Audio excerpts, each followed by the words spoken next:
राधे राधे दोस्तों, जय श्री कृष्णा। बहुत प्राचीन काल की बात है। तुंगभद्रा नदी के तट पर एक अनुपम नगर बसा हुआ था। उस नगर में एक आत्मदेव नामक ब्राह्मण रहता था।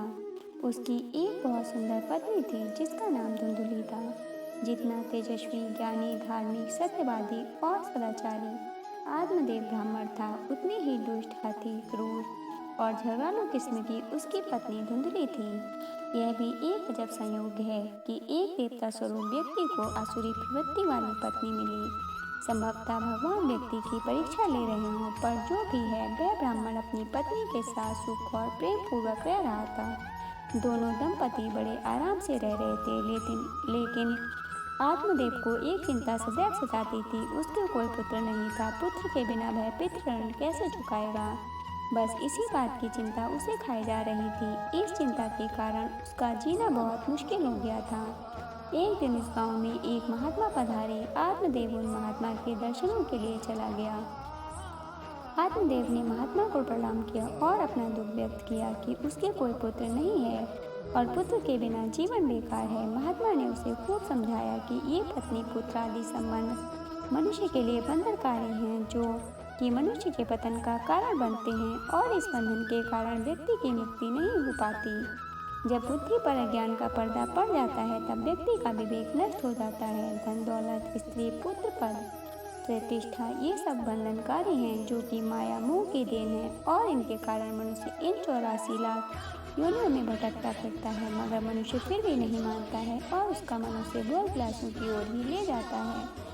महात्मा के समझाने पर भी जब आत्मदेव नहीं माने और पुत्र के लिए अड़ गए, तो महात्मा ने उसे एक फल दे दिया और कहा, इसे अपनी पत्नी को खिला देना। इस फल से तुम्हें एक देवतुल्य पुत्र की प्राप्ति होगी। आत्मदेव ने वह फल लाकर अपनी पत्नी को दे दिया और कह दिया कि इसे खा लेना, इसके खाने से एक बहुत गुणी पुत्र का जन्म होगा।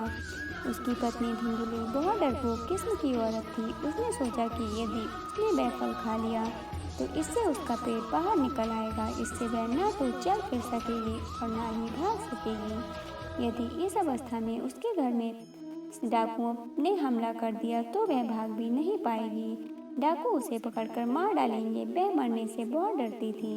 वह यह भी जानती थी कि प्रसव पीड़ा बहुत कष्टप्रद होती है, उसमें जान भी जा सकती है। इससे वह बहुत चिंतित हो गई। इन्हीं दिनों धुंधली की बहन उससे मिलने आई। धुंधली ने उन्हें अपनी चिंता अपनी बहन को बताई तो उसकी बहन ने एक सुझाव दिया।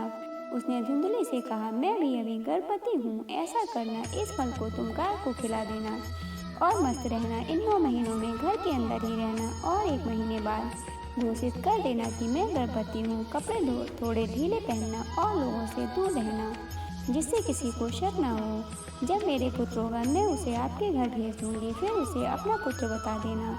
मैं ऐसे बहाना बना दूंगी कि मेरा पुत्र तो मरा हुआ पैदा हुआ है, बस आपका काम बन जाएगा।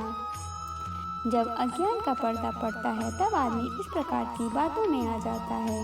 धुंधली भी अपनी बहन की बातों में आ गई। उसने वह फल अपनी गाय को खिला दिया और उसने आत्मदेव ब्राह्मण से कह दिया कि उसने वह फल खा लिया है। आत्मदेव संतुष्ट हो गया। धीरे धीरे समय बीतता चला गया। 7 महीने बाद उसने अपनी बहन को देखभाल करने के बहाने से अपने पास बुला लिया। धुंधली ऐसे रहने लगी जैसे कि वह गर्भवती हो।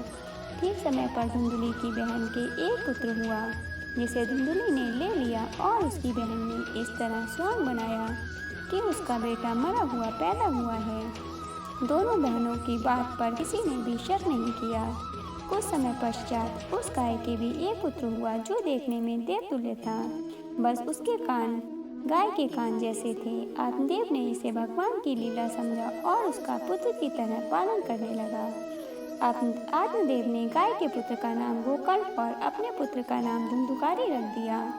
दोनों पुत्र बड़े होने लगे। गोकर्ण बहुत विद्वान, बुद्धिमान और शास्त्रों का ज्ञाता बन गया, जबकि धुंधुकारी एक राक्षस जैसा बन गया। वह चोरी, डकैती, लूटपाट, हिंसा, सब खोटे काम करने लगा।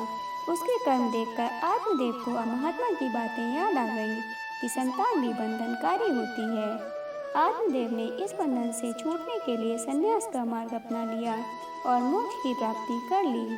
धुंधुकारी अब अपनी माँ के साथ मारपीट करने लगा। वह पैसों के लिए माँ को मारता था।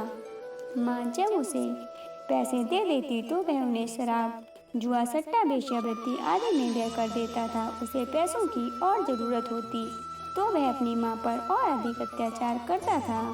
उसके अत्याचारों से तंग आकर एक दिन उसकी माँ ने अपने घर के सामने स्थित एक कुएं में छलांग लगा दी और वह उसमें डूबकर मर गई। अब धुंधुकारी मौज मस्ती के साथ रहने लगा। अब वह आज़ाद पंछी की तरह आज़ाद हो गया था। वह भोग विलास में डूब गया। उसने अपने घर को वेश्याओं का अड्डा बना दिया। वह 5 वेश्याओं को अपने घर में ले आया और उनमें लीन हो गया। वेश्याओं को तो उसकी दौलत से प्रेम था, उससे नहीं। उनकी मांग बढ़ती जा रही थी और उनकी मांग की पूर्ति करने के लिए धुंधुकारी की चोरी और डकैती भी बढ़ने लगी। एक दिन वेश्याओं ने सोचा कि धुंधुकारी तो एक डकैत है, डकैती करता है, यह कभी न कभी तो पकड़ा जाएगा। जब यह पकड़ा जाएगा तब राजा के सिपाही हमें भी पकड़ लेंगे और कारागृह में डाल देंगे। तब उन्होंने एक योजना बनाई। जैसे ही धुंधुकारी अपने घर आया, 5 वेश्याओं ने उसे पकड़कर एक रस्सी से बांध दिया। उसका गला घोटने का प्रयास किया, लेकिन वे सफल नहीं हो पाई। तब उन्होंने गर्म लाल सुर्ख कोयले उसके मुख में डाल दिए। उनसे उसका मुख जल गया और वह मर गया। मरने के बाद उसे नीचे गड्ढा खोदकर काट दिया और पूरा धन बटोरकर वे 5 वेश्याएं भाग गईं। धुंधुकारी की आत्मा भटकती रही और उसे प्रेत योनि मिली। गोकर्ण तो बचपन में ही ज्ञान के लिए सन्यासी बन गया था। जब वह ज्ञानी बनकर अपने गांव आया तो गांव वालों ने उससे श्रीमद् भागवत महापुराण की कथा सुनाने को कहा।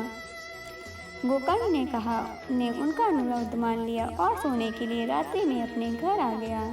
घर में धुंधुकारी प्रेत योनि में रह रहा था। उसने अपने भाई को पहचान लिया, लेकिन प्रेत योनि में शरीर का कोई आकार नहीं होने के कारण गोकर्ण को उसके होने का कोई एहसास नहीं हुआ। धुंधुकारी उसे अलग अलग वेश जैसे कभी हाथी, कभी शेर, कभी राक्षस आदि बनकर डराने लगा। लेकिन गोकर्ण तो भगवान का भक्त था और भक्त कभी किसी से डरता नहीं है, इसलिए गोकर्ण भी नहीं डरा। तब गोकर्ण ने अपनी अंजलि में पानी लेकर उसे आमंत्रित कर उस पानी को उस पर छोड़ दिया तो धुंधुकारी अपने मूल स्वरूप में आ गया और उसने रो रो कर अपनी दुख भरी कहानी सुनाई। तब गोकर्ण ने उसे गया गंगा स्नान कराने की बात की, लेकिन धुंधुकारी ने कहा कि उसके पाप इतने अधिक हैं कि गंगा स्नान कराने से भी उसका उद्धार नहीं होगा। अगले दिन गोकर्ण ने बड़े बड़े संत महात्माओं से इसका निदान पूछा तो उन्होंने बताया कि श्रीमद् भागवत महापुराण का पाठ सुनाने से इसका उद्धार हो सकता है। गोकर्ण ने अगले दिन से पूरे गांव को श्रीमद् भागवत महापुराण कथा सुनानी आरंभ कर दी। धुंधुकारी भी एक बांस के अंदर खाली जगह में बैठ गया। एक दिन की कथा की समाप्ति पर उस बांस की एक गांठ चटक गई। इस प्रकार रोजाना एक एक गांठ चटकने लगी। 7 दिनों के बाद वह बांस पूरा चटक गया और धुंधुकारी को लेने के लिए भगवान के धाम से एक विमान आया और सबके सामने भगवान के दूत धुंधुकारी को अपने विमान पर लेकर जाने लगे। तब गोकर्ण को बड़ा आश्चर्य हुआ कि कथा तो सबने सुनी, लेकिन भगवत धाम केवल धुंधुकारी को क्यों मिला। तब भगवान के दूतों ने कहा, श्रद्धा और भाव यही 2 कारण हैं जिनसे ऐसा हुआ है। कथा तो सबने सुनी, लेकिन बाकी सब में ना तो श्रद्धा थी और ना ही भाव था। जबकि धुंधुकारी ने न केवल उस कथा को सुना अपितु उसका मनन चिंतन किया और उसी में रमण भी किया। उसी का यह परिणाम है। कथा केवल सुनने मात्र से ही उद्धार नहीं हो जाता, बल्कि उसे आत्मसात करने पर फल मिलता है। गोकर्ण ने अगले वर्ष फिर पूरे गांव को वही कथा सुनाई और फिर सबके लिए भगवान ने विमान भेजे। नाते रिश्ते अशाश्वत और बंधनकारी हैं, इनमें मोह नहीं रखना चाहिए। आसक्ति केवल भगवान में होनी चाहिए।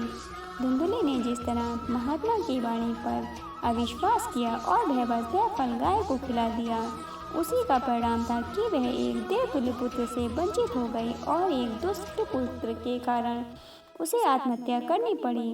पुत्र वह होता है जो अपनी 7 पीढ़ियों को तार दे, न कि आत्महत्या का कारण बने। भगवान में श्रद्धा होनी चाहिए। जब तक श्रद्धा का भाव नहीं होगा, कथा सुनने, कीर्तन करने, माला फेरने, नाम जपने आदि से कुछ नहीं होगा। श्रीमद् भागवत महापुराण की बातों को जीवन में उतारने से ही कल्याण होगा, अन्य किसी से नहीं। तो दोस्तों, आज की कहानी आपको कैसी लगी कमेंट बॉक्स में ज़रूर बताइएगा। अच्छी लगी हो तो लाइक और शेयर कीजिएगा। कहानी को पूरा सुनने के लिए धन्यवाद दोस्तों।